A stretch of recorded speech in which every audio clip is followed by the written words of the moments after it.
अगर आपका सपना है सरकारी नौकरी पाना, अगर आप अपने माँ बाप के सपनों को पूरा करना चाहते हो, तो मैं आपके सपनों को पूरा करने के लिए मैं लाया हूँ बायोलॉजी के महत्वपूर्ण प्रश्न जो बार बार आपकी एग्जाम में आपसे पूछे जाते हैं। नमस्कार दोस्तों, मैं हूँ रवि। स्वागत है आपका अपना यूट्यूब चैनल साइंस गुरु रवि में। गाइज, आज की इस वीडियो में हम पाचन तंत्र के महत्वपूर्ण प्रश्न तैयार करने वाले हैं। सभी क्वेश्चन इंपॉर्टेंट व सिलेक्टेड है जो बार बार आपकी एग्जाम में देखने को मिलते हैं। गाइज, वीडियो को स्किप मत करना क्योंकि प्रत्येक क्वेश्चन का 2 बार रिवीजन करवाने वाला हूं, इसलिए वीडियो को एंड तक जरूर बने रहना। चलिए दोस्तों, आज की क्लास स्टार्ट करते हैं। गाइज, क्वेश्चन नंबर 1 है, आहार नाल की शुरुआत किस अंग से होती है? ऑप्शन नंबर ए मुंह से, ऑप्शन नंबर बी छोटे हाथ से, ऑप्शन नंबर सी बड़ी हाथ से, ऑप्शन नंबर डी गुदा से। तो गाइज, आपका जो राइट आंसर होगा वो होगा ऑप्शन नंबर ए मुंह से। गाइज, आहार नाल की शुरुआत मुंह से होती है और दोस्तों आहार नाल का जो अंतिम भाग होता है वो होता है ऑप्शन नंबर डी गुदा। ये दोस्तों अंतिम भाग होता है आहार नाल का, अंतिम भाग। गाइज, एक बार मैं आपका फिर रिवीजन करवा देता हूं। आहार नाल की शुरुआत मुंह से होती है और दोस्तों आहार नाल का जो अंतिम भाग होता है वो होता है गुद्दा। गाइज, अगर आपको इनमें से किसी क्वेश्चन का आंसर आता है तो प्लीज कमेंट बॉक्स में जरूर बताना। सभी क्वेश्चन इंपॉर्टेंट व सिलेक्टेड है। चलिए दोस्तों, अब चलते हैं अगले क्वेश्चन की ओर। गाइज, अगला क्वेश्चन है, आहार नाल की लंबाई होती है? Option number A 9 metre, option number B 33 feet, option number C दोनों, ऑप्शन नंबर डी कोई नहीं। तो गाइज, आपका जो राइट आंसर होगा वो होगा ऑप्शन नंबर सी दोनों। अगर गाइज आपसे पूछे कि आहार नाल की लंबाई मीटर में कितनी होती है तो मीटर में होती है गाइज 9 मीटर। अगर आपसे क्वेश्चन पूछे कि आहार नाल की लंबाई फीट में कितनी होती है तो गाइज होती है 33 फीट। इसलिए आपका जो राइट आंसर होगा वो होगा ऑप्शन नंबर सी। चलिए दोस्तों, अब चलते हैं अगले क्वेश्चन की ओर। गाइज, अगला क्वेश्चन है, भोजन के पाचन की शुरुआत होती है? ऑप्शन नंबर ए मुंह से, ऑप्शन नंबर बी मुख से, ऑप्शन नंबर सी मुख गुहा से, ऑप्शन नंबर डी उपरोक्त सभी से। तो गाइज, आपका जो राइट आंसर होगा वो होगा ऑप्शन नंबर डी उपरोक्त सभी से।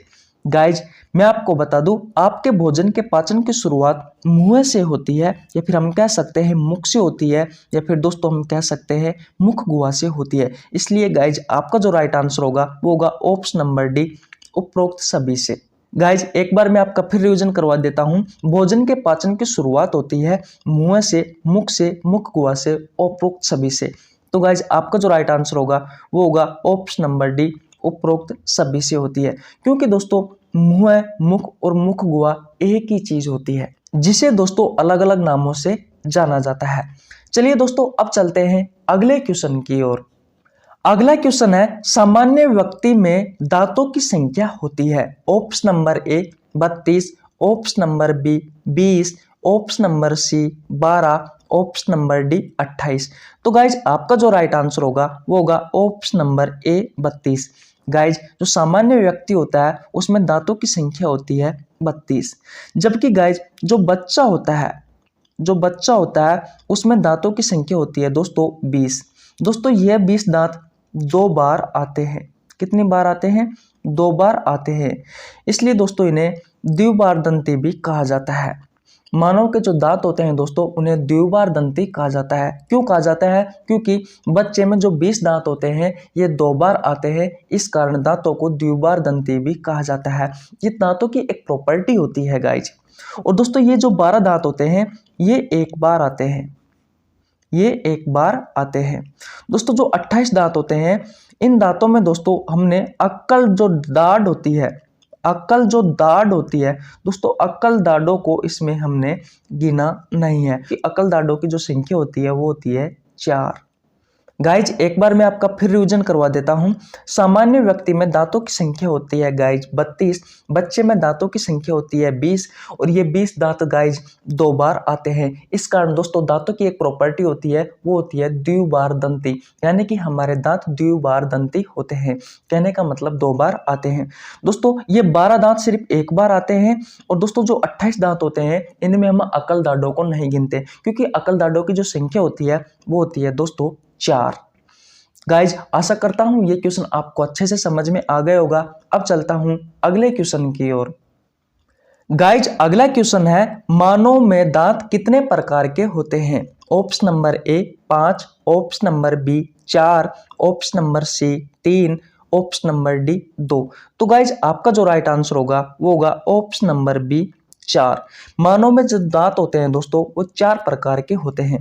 कौन कौन से होते हैं? तो नंबर 1 पर आता है इंसाइजर, इंसाइजर।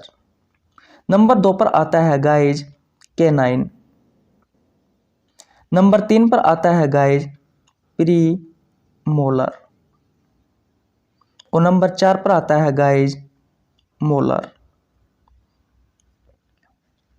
दोस्तों इंसाइजर होता है इसे कृंतक कहा जाता है, जो कैनाइन होते हैं इसे रद्नक कहा जाता है, प्रीमोलर को अगर चौड़नक कहा जाता है और मोलर को चौड़नक कहा जाता है। गाइज एक बार मैं आपका फिर रिवीजन करवा देता हूं। मानव में दांत दोस्तों 4 प्रकार के होते हैं। नंबर 1 पर आता है इंसाइजर, नंबर 2 पर आता है कैनाइन, नंबर 3 पर आता है प्रीमोलर और नंबर 4 पर आता है मोलर। इंसाइजर को कृंतक कहा जाता है हिंदी में, कैनाइन को रद्नक कहा जाता है, प्रीमोलर को अगर चौड़नक कहा जाता है और मोलर को चौड़नक कहा जाता है। गाइज मैं आपको बता दूं इंसाइजर जो दांत होते हैं इनकी संख्या 8 होती है, कैनाइन जो होते हैं इनकी संख्या 4 होती है और प्रीमोलर जो होते हैं इनकी संख्या 8 होती है और मोलर की संख्या दोस्तों 12 होती है। गाइज आशा करता हूं ये क्वेश्चन आपको अच्छे से समझ में आ गया होगा। अब चलता हूं अगले क्वेश्चन की ओर। गाइज अगला क्वेश्चन है, दांतों का अध्ययन विज्ञान की जिस शाखा में किया जाता है उस शाखा को कहा जाता है? Option number A dentology, option number B dentist, option number C दोनों, ऑप्शन नंबर डी कोई नहीं। तो गाइज आपका जो राइट आंसर है वो है option number A dentology. Guys दांतों का अध्ययन विज्ञान की जिस शाखा में किया जाता है उस शाखा को कहा जाता है डेंटोलॉजी। गाइज इसे ओ से लिखते हैं लेकिन जब हम बोलते हैं तो दोस्तों इसे बोलते हैं डेंटोलॉजी। गाइज जो दांतों का जो डॉक्टर होता है, दांतों का जो डॉक्टर होता है उसे कहा जाता है दोस्तों डेंटिस्ट। गाइज एक बार मैं आपका फिर रिवीजन करवा देता हूं।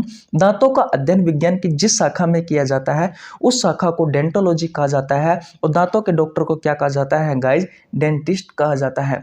आशा करता हूं ये क्वेश्चन आपको अच्छे से समझ में आ गया होगा। अब चलता हूं अगले क्वेश्चन की ओर। गाइज अगला क्वेश्चन है, कृंतक इंसाइजर दांतों की संख्या होती है? Option number A 8, option number B 4, option number C 8, option number D 12। तो गाइज आपका जो राइट आंसर होगा वो होगा ऑप्शन नंबर ए 8। दोस्तों इंसाइजर जो कृंतक दांत होते हैं इनकी संख्या होती है 8, जबकि दोस्तों जो कैनाइन दांत होते हैं, कैनाइन से दोस्तों हिंदी में कहा जाता है रद्नक, तो इन दांतों की संख्या होती है गाइज 4। जबकि दोस्तों जो प्रीमोलर होते हैं जिन्हें हिंदी में कहा जाता है अगर चौड़नक, इनकी संख्या होती है गाइज 8 और जिसे दोस्तों मोलर कहा जाता है, मोलर को हिंदी में कहा जाता है चौड़नक, इनकी संख्या होती है गाइज 12। एक बार मैं आपका फिर रिवीजन करवा देता हूं। कृंतक इंसाइजर दांतों की संख्या होती है तो दोस्तों आपको राइट आंसर होगा ऑप्शन नंबर ए 8। दोस्तों कैनाइन जो दांत होते हैं जिन्हें हिंदी में रद्नक कहा जाता है इनकी संख्या होती है 4, प्रीमोलर की संख्या होती है 8 और मोलर की संख्या होती है दोस्तों 12। चलिए दोस्तों अब चलते हैं अगले क्वेश्चन की ओर। गाइज अगला क्वेश्चन है, भोजन को काटने का कार्य कौन से दांत करते हैं? ऑप्शन नंबर ए कृंतक, ऑप्शन नंबर बी रद्नक, ऑप्शन नंबर सी अगर चौड़नक, ऑप्शन नंबर डी चौड़नक। तो गाइज आपका जो राइट आंसर होगा वो होगा ऑप्शन नंबर ए कृंतक। दोस्तों जो कृंतक जिसे इंग्लिश में इंसाइजर कहा जाता है, ये दांत क्या करते हैं? भोजन को काटने का कार्य करते हैं। जबकि दोस्तों जो रद्नक होते हैं ये भोजन की चीर फाड़ करने में सहायक होते हैं।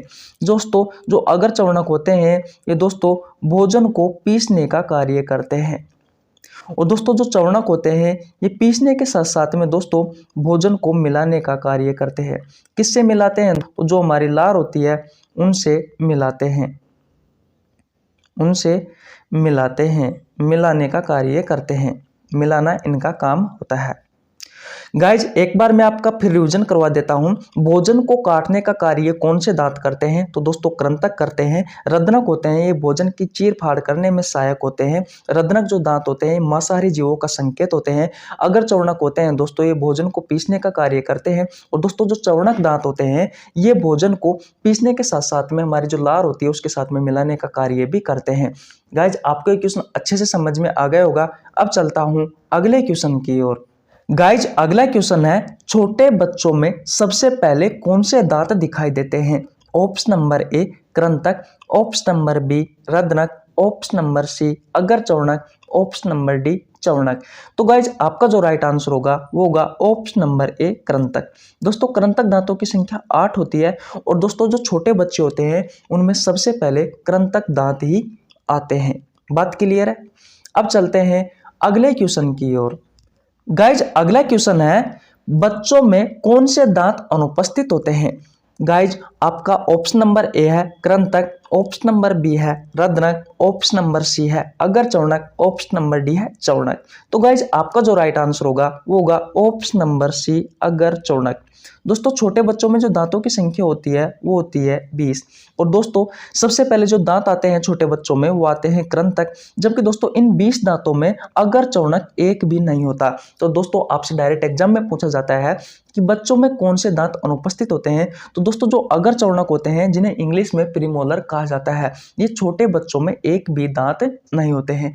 तो गाइज कैसी लगी आपको वीडियो? अगर वीडियो अच्छी लगी है तो वीडियो को लाइक कर सकते हो, हमारे चैनल को सब्सक्राइब कर लेना, बेल आइकन को प्रेस कर लेना जिससे आपके पास हमारी वीडियो का नोटिफिकेशन टाइम टू टाइम पहुंच सके। मिलते हैं किसी नेक्स्ट वीडियो में, तब तक के लिए जय हिंद जय भारत।